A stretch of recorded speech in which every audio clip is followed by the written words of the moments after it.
Ladies and gentlemen, the secret word tonight is floor. F-L-O-O-R. Really? You bet your life.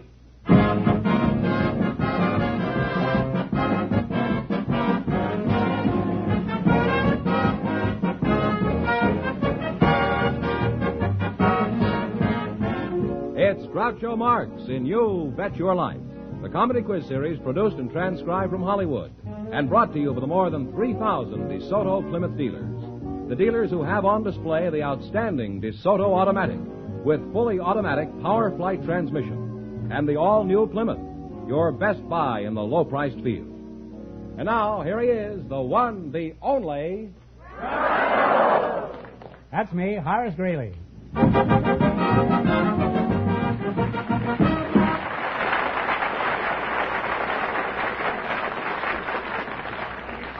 Well, here I am again with $2,000 for one of our couples. A lot of money, huh? It certainly is. Would you like to win it? Love to have it. Well, maybe you'll know the answer. Would you split it with me? I think it could be arranged. Could be arranged with me, I know. I don't know. Who's first, George? Well, Groucho, we invited some girls who work for a large manufacturing concern to the program tonight. Just before we went on the air, our studio audience selected Miss Patricia Darien, and her partner is Mr. Peter Ellesmere Jones. So, folks, would you come in, please, and meet Groucho Marx. Welcome, folks, to You Bet Your Life. Say the secret word and you'll divide $100. It's a common word, something you'll find around the house. Now, let's see. Patricia Darien, huh? Yes. And Mr. Peter Ellesmere Jones. Huh? That's right. In 7 years on the air, I think this is the first Jones we've ever had. Well, it's not really Congratulations. Jones, you know. It's not really Jones? No, it's Ellesmere Jones with a hyphen sort of mixed up in between them. Oh. Mm-hmm. Well, that name has a lot of dash to it if you have a hyphen there. Well, where are you from, Pete? Well, I'm from Wales. You're from Wales, huh? You know, You're not Jones, you're Jonah. Huh? Touche. Well, let's get down to details. What sort of work do you do, Pete? Well, I had my training as a civil and structural engineer, and at the moment I'm working for Kobig and Kobig on Wilshire, checking some structural steel work for the Marine Barracks at Camp Pendleton. Oh. And where do you work, Pat? I work for the Carnation Milk Company on Wilshire Boulevard. Well, science is certainly wonderful. They're now getting milk from carnations. Huh? I knew you could get it from milkweed, but I didn't know you could get it from carnations. Well, do you operate a milking machine for this outfit, or do you milk by hand? No, I'm the secretary. You're a secretary? Yes, uh-huh. Well, in that case, it's a good thing you don't milk the cows. They'd probably object to your shorthand. Huh?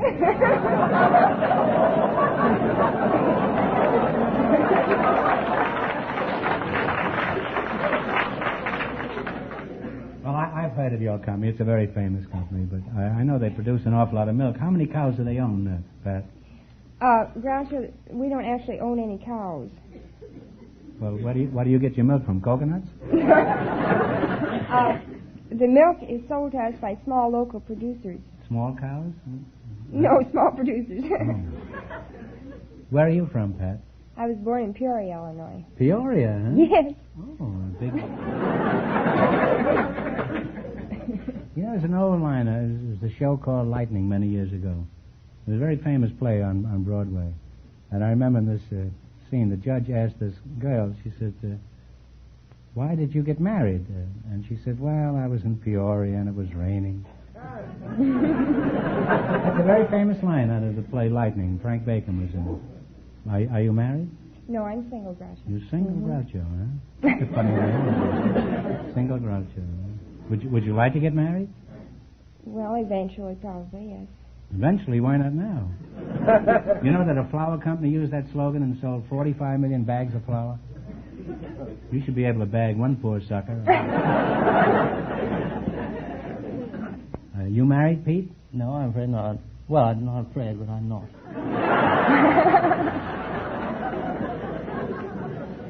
You're getting alarmed rather early, aren't you?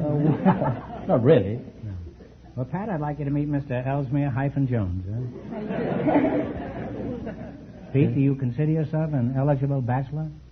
Well, I consider myself a bachelor, but not particularly eligible. You're alive and breathing, aren't you? Yes, sir.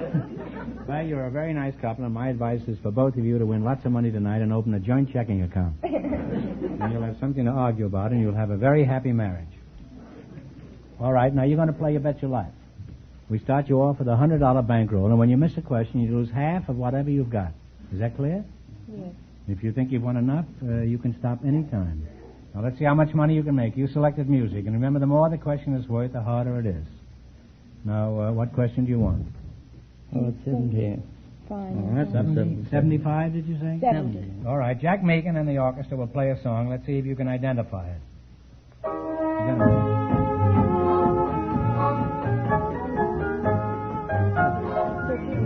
That's right. Perfidia? Perfidia is right, yes. You're living glad. You now have $170. $170. Now, which question do you want to take? 80?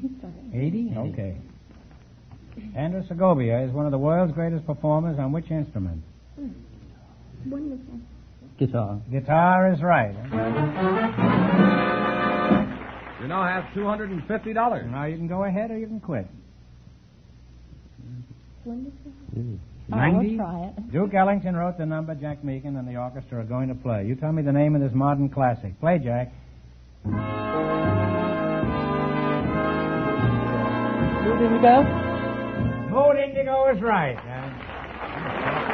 Yes, he's now climbed to $340. What a nest egg for your marriage, Yes. eh? It's your Way last, to go. it's your last chance to beat the other couples. Which one are you going to go for? Oh, might as well go. Well, let's go 100.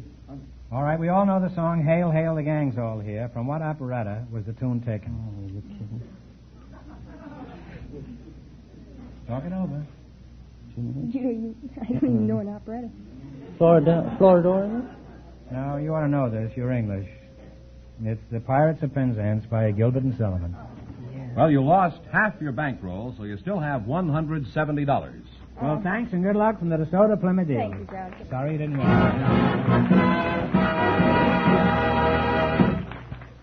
Ladies and gentlemen, for a car with real power, real get up and go, try a DeSoto automatic with the mighty DeSoto 170 horsepower Fire Dome V8 engine. This DeSoto Fire Dome engine is designed to give you power with maximum efficiency and economy. And the secret is in the design of the hemispherical combustion chambers. These dome-shaped chambers are the reason why the Fire Dome engine can squeeze every bit of power from your fuel. They enable you to drive your DeSoto automatic on regular gasoline and still get premium performance. Think of that. A 170 horsepower engine operating perfectly that lets you use regular gasoline. I'm sure that once you get behind the wheel of a DeSoto automatic and feel the smooth, powerful response of the mighty DeSoto 170 horsepower V8 engine, you'll say there's no other automobile engine can match it. Visit your DeSoto Plymouth dealer tomorrow. You'll see that the great DeSoto 170 horsepower Fire Dome engine is just one reason why DeSoto puts you ahead automatically. For the finest car yet, you should drive, you should get the DeSoto Automatic. Remember, the dealer who sells the stunning DeSoto Automatic also sells the high-style Plymouth.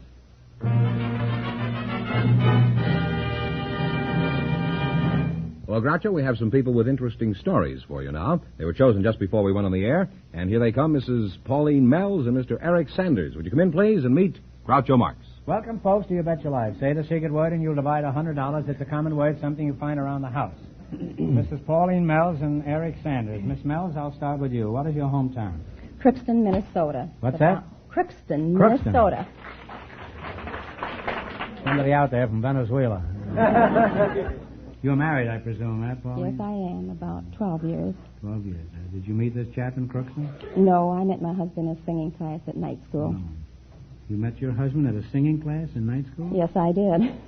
In other words, your romance got started off on a sour note, eh? No, we got along beautifully. Do you think a duet sounds better when a couple's in love? I think so. Mm-hmm. Isn't there a saying that says if music is the food of love, play on? Have you ever heard a couple of romantic cats on a back fence? I don't think so. Where are you from, Mr. Sanders? Sanders. Sanders. I was born in Colgate, Oklahoma. Oh. Well, in that case, you must have a full set of teeth, huh? So, what sort of work do you do, Eric? I sell worms. You say you sell worms? I do. Well, who buys these worms? Early birds? No. Or fish? Farmers and agriculturists and people who wish to better their soil. Well, how do worms help the farmer? Do they give him some new angles on... Well, they certainly do. They homogenize the soil and loosen it up for aeration.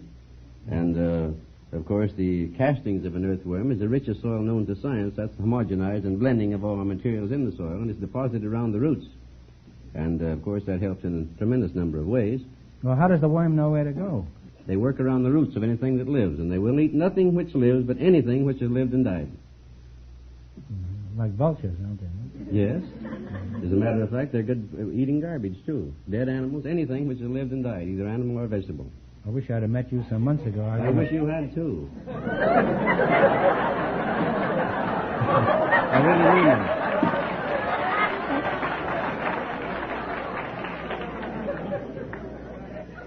You weren't planning on draping me around an orange tree, were you? No, I was planning on making an earthworm farmer out of you. Yeah, well, I expect you to give me some of those worms. I'm going to try it. Give you? Well, I'll buy them. Oh, well, that's fine. When do you want to deliver? I know where you live. Deliver them tomorrow. I can't make it tomorrow. I'm delivering $500 worth in Vista. Well, I hadn't planned on any sale of that magnitude. Well, where do you live now? Fullerton. Fullerton. Well, couldn't you put the worms out and just tell them to come to my house? Huh? No people write to me in Fullerton, just Fullerton, California, earthworms. That's only right, and I get it. Just Mr. Earthworms, Fullerton, California. That's right. Huh? Well, how is it you know so much about worms, Eric? Are you I just naturally attracted to each other? Yes, we have something in common. People don't realize how large an industry it's becoming because of the fact in California now there's an earthworm association with 200 members. I'm not affiliated with it myself because I've always felt that I could merchandise my own product. Mm-hmm. I've been reasonably successful. Yes, you have. Particularly here, huh? Pauline, do you have any hobbies like raising ladybugs? Yes, I have several hobbies. Oh, here it comes, huh? Well, cooking. Well, let's take them one at a time. You a good cook? Pretty good. What's your husband's favorite dish? Well, he's fond of my prime ribs.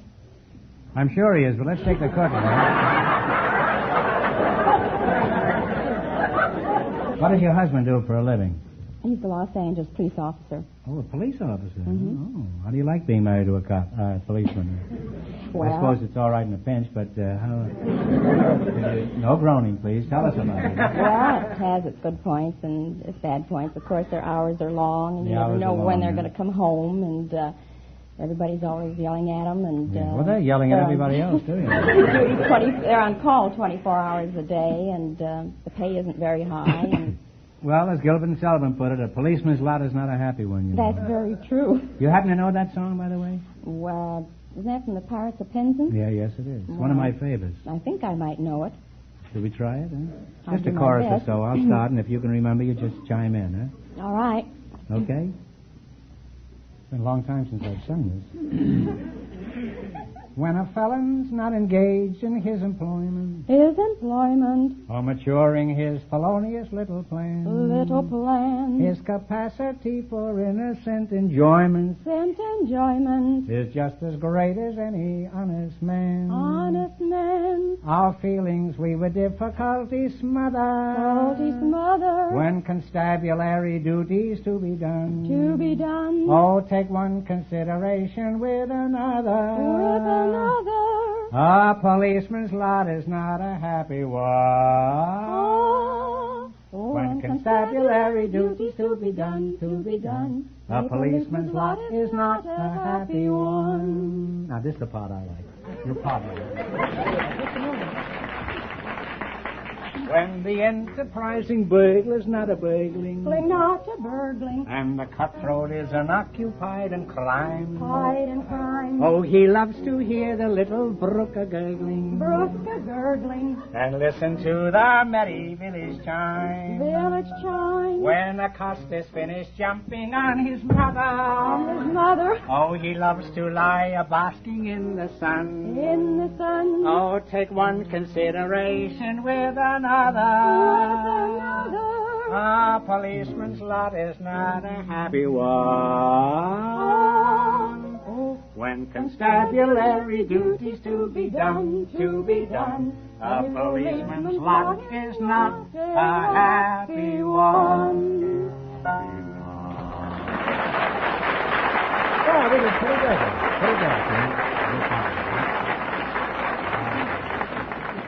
I may have to go back on the stage after. Well, it's been fun talking to you two, but the time has come to play You Bet Your Life. Now, we start you off with a $100 bankroll, and when you try to build it up. But when you miss a question, you lose half your bankroll. Is that clear? In the race for the $2,000, the first couple won $170, and the secret word is floor. Okay, now let's see how much money you can make. You selected culinary quiz. Start with 70? All right, 70. Romano, Munster, and Brie are varieties of what food? Cheese. Cheese is correct. Your bankroll is now $170. $170. Now, which question do you want to try, Eric 80? the Red? 80. 80. What do you call a Hawaiian feast? A luau. Luau is correct. Now, glad you got it.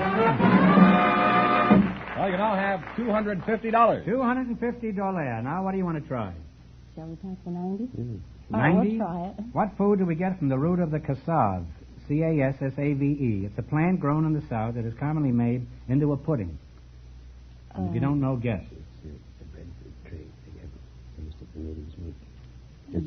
It's a breadfruit tree, and they pound it up and make a... Yeah, but what is the name of the pudding? Oh. C-A-S-S-A-V-E. Well, take a guess. Cassave? No. Sorry, it's tapioca. Oh, sure. Oh, my heavens. Well, you've lost half your bankroll, so you still have $125. No, here's your last chance to beat the other couple, so you can quit, whatever you want to do. Well, we'll try the 100. $100. All right. Gumbo is another word for what vegetable? It's, Okra. okra? Okra, and it's also my brother. And you wind up with a grand total of $225. Thanks, and good luck Thank from the you. DeSoto Plymouth dealers. Give me a match.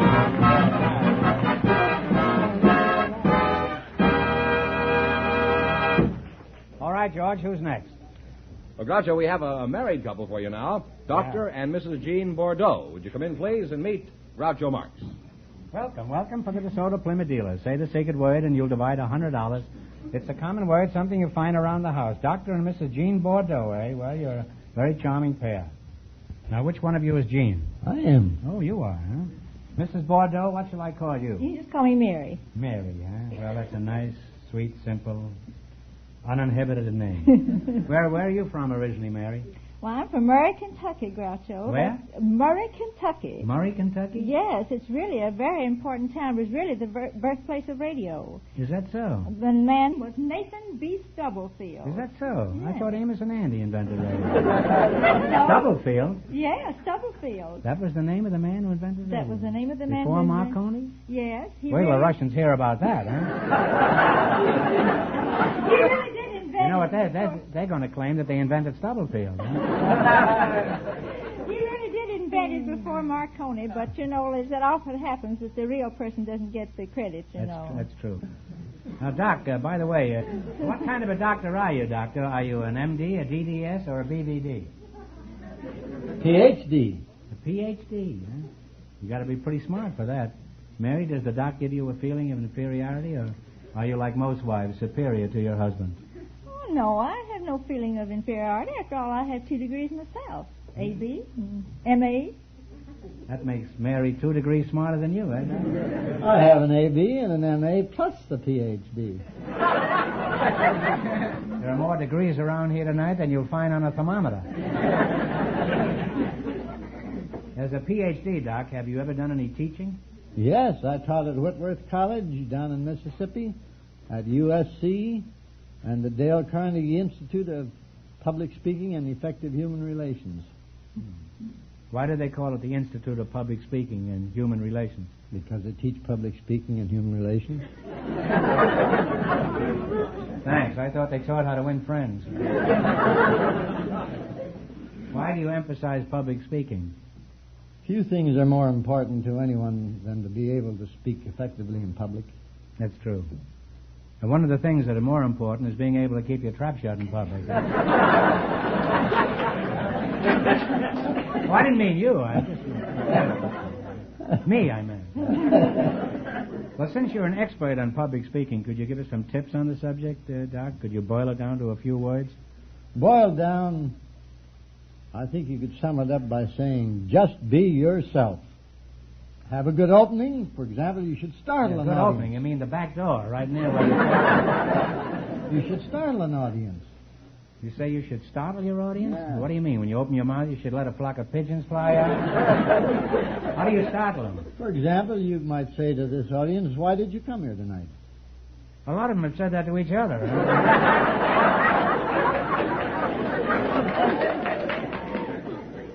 Or you could startle an audience by standing in front of them with your hand closed and say, I'm going to open my hand and show you something the world has never seen before. And after I open my hand, they will never see this again. Open your hand, take out a peanut, crack it, and eat it.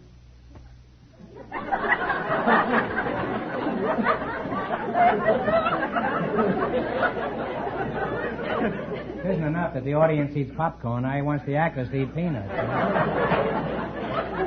Doc, what sort of work are you doing now? I'm a psychotherapist.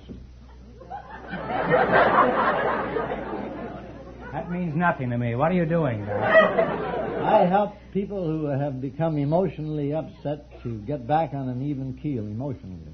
Oh, you're a shrunken head man.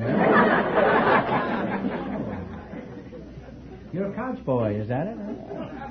What is it like being married to a psychotherapist? Does he ever try to analyze you, Mary? Oh, yes, there are a few little problems connected with it. For instance, I sort of have a creative imagination, I think, and dream. I have just lovely little dreams, but I just can't dare mention them because, you know, to a psychotherapist, all dreams have some significance. Oh, yes, they're very dark. So if I tell my dream, why, he's liable to end up saying, well, now, who do you hate? And who do you want to murder now?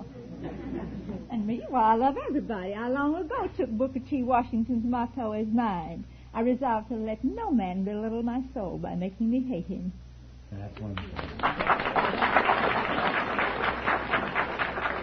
Old Booker T. had plenty on the ball, didn't he? He did. Mm-hmm. Well, I've learned a lot talking to you two, but I imagine even a successful psychotherapist would like to win some money, wouldn't he? Right? So let's play You Bet Your Life. Huh? You understand the game, huh? You try to run your original bankroll of $100 into more than our other couples. And remember, if you miss a question, you lose half your bankroll. In the race for the $2,000, the earthworm grower and the housewife are leading with $225.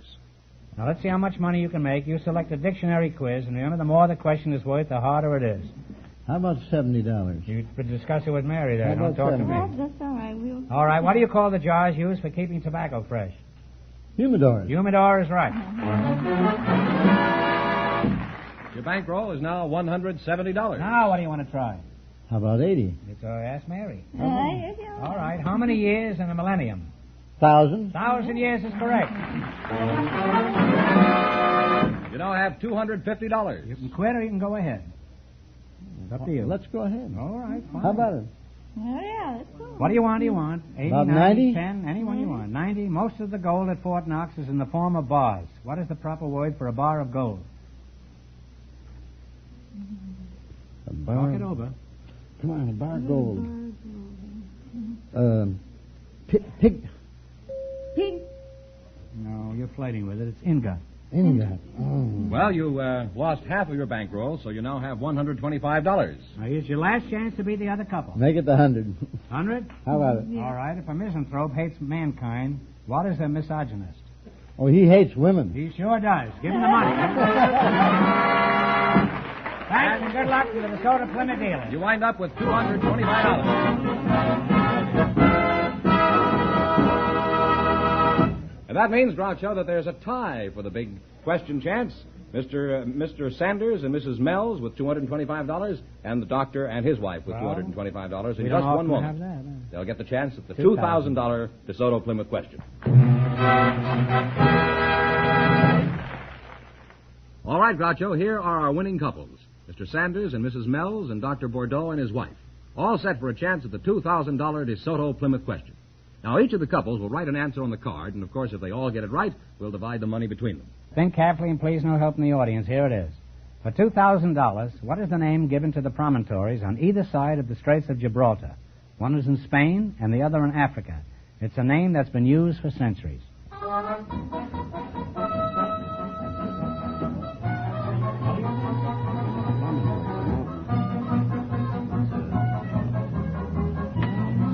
That's something I know.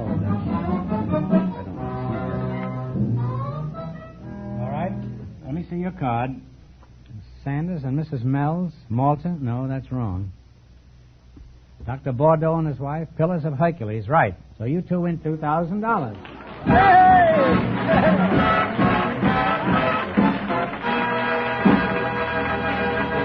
Plus, how much in the quiz, George? Well, you won $225 in the quiz. That's $2,225. What are you going to do with all that money? You won't believe us, but we're going to buy a DeSoto. Are you? Why shouldn't I believe you? It's the best car on the market. Well, congratulations from the more than 3,000 DeSoto Plymouth dealers from coast to coast. You bet your life. Thank you.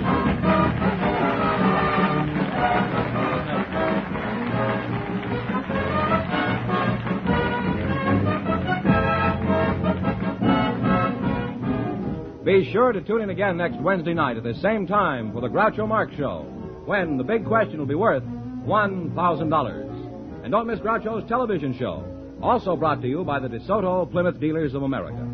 And remember that the dealers who sell the outstanding DeSoto Automatic with fully automatic power flight transmission also have on display the remarkable new Plymouth, engineered and built to be your best buy in the low-priced field. DeSoto, Plymouth, two great new cars. Both products of the Chrysler Corporation. And when you drive in, tell them Groucho sent you. Good night, folks, and remember, just be sure to see the DeSoto Automatic.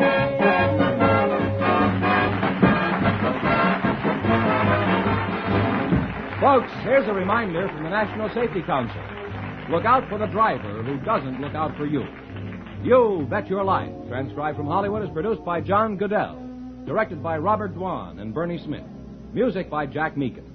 This is George Fenneman signing off for the more than 3,000 DeSoto Plymouth dealers from coast to coast. You Bet Your Life is heard by our armed forces throughout the world.